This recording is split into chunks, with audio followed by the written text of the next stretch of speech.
consultant rheumatologist at Dr.KMH Memorial Hospital. Today I'll give you a brief account of rheumatoid arthritis, which is one of the commonest rheumatological problems we face in our day-to-day practice.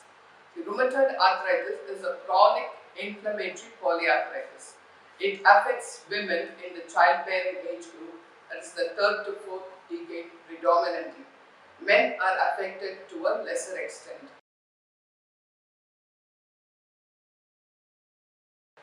It is a genetically predisposed disease and it can run in families.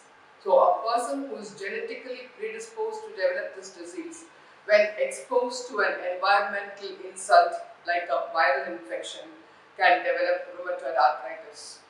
Trauma, both physical and mental, surgery can all precipitate rheumatoid in a genetically predisposed individual.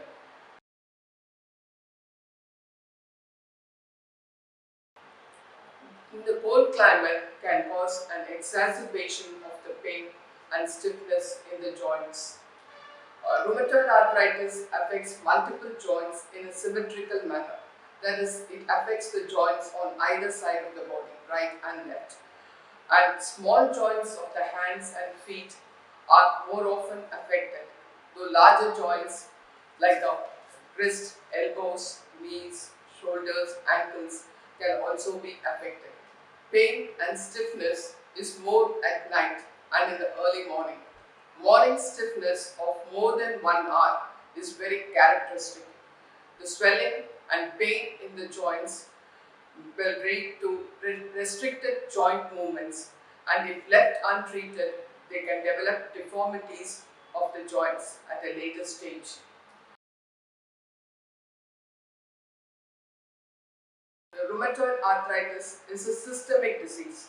That is, it affects not only the joints, it can involve other organs or systems. The eyes can be involved. They can present with dry eyes, with reduced or absent tear secretion. They can have red eyes, which may be painless due to episcleritis or painful red eyes due to scleritis. Dry mouth with absent salivation and dental caries can also occur. In the skin, rheumatoid nodules can occur over the elbows and scalp. They can develop vasculitic lesions, small red spots over the extremities known as purpura, or vasculitic ulcers can develop over the legs. Digital gangrene, that is blackish discoloration of the fingers and toes, can occur due to reduced or absent blood supply to the fingers or toes. All this is due to the vasculitic lesions in a rheumatoid patient. Lungs are involved in some patients. They can have cough, breathlessness, or chest pain. This is due to pleurisy or pleural involvement, and there can be even pleural effusion, fluid collection around the lungs. The lungs can be involved with interstitial lung disease, where the patient will have shortness of breath and cough. The kidneys can be affected very rarely in rheumatoid due to the disease itself. Long-standing rheumatoids can develop amyloidosis of the kidney with leak of protein in the urine. Nerve system involvement is also there in rheumatoid arthritis. They can present with peripheral neuritis. Motor neuropathy can present as wrist drop, foot drop with wasting of muscles and weakness of muscles. Sensory neuropathy can present as benign sensation in the hands and feet.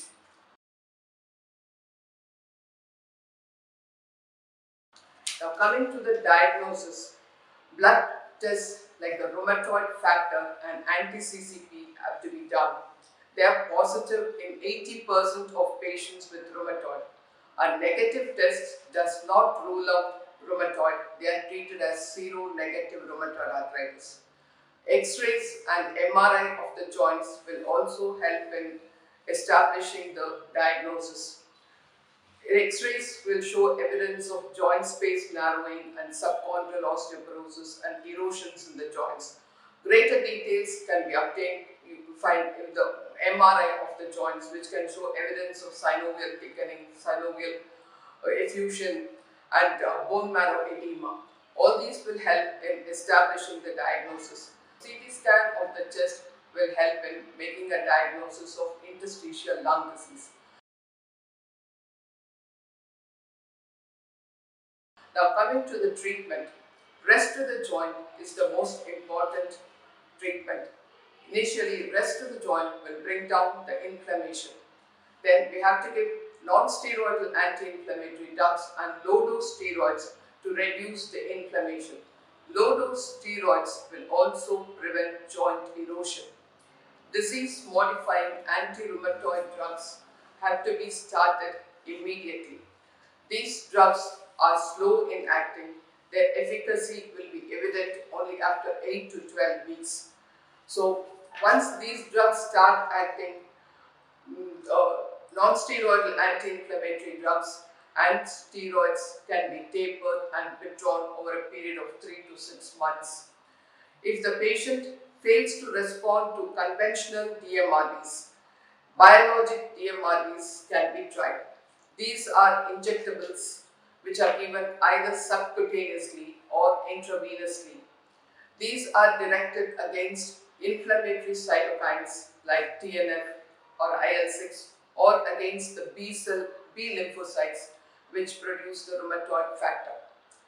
Even if they fail with biologic DMRDs, we have the next group of drugs called as targeted small molecules, the JAK inhibitors.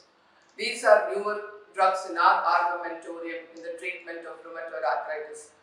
These drugs have the advantage of being given orally, and also their efficacy will be felt in 1 to 2 weeks.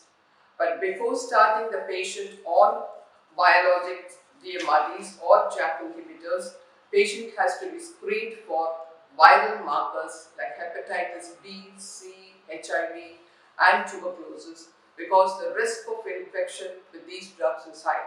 If they are free from all these infections, these drugs can be given and patient has to be monitored periodically. Physiotherapy also plays an integral part in the management of rheumatoid arthritis.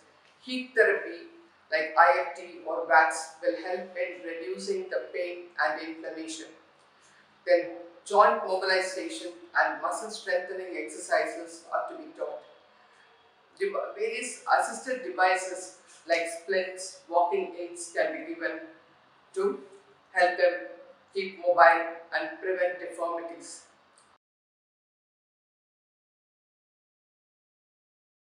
Joint replacement is ultimate. When there is total joint damage, patient has to go for total joint replacement.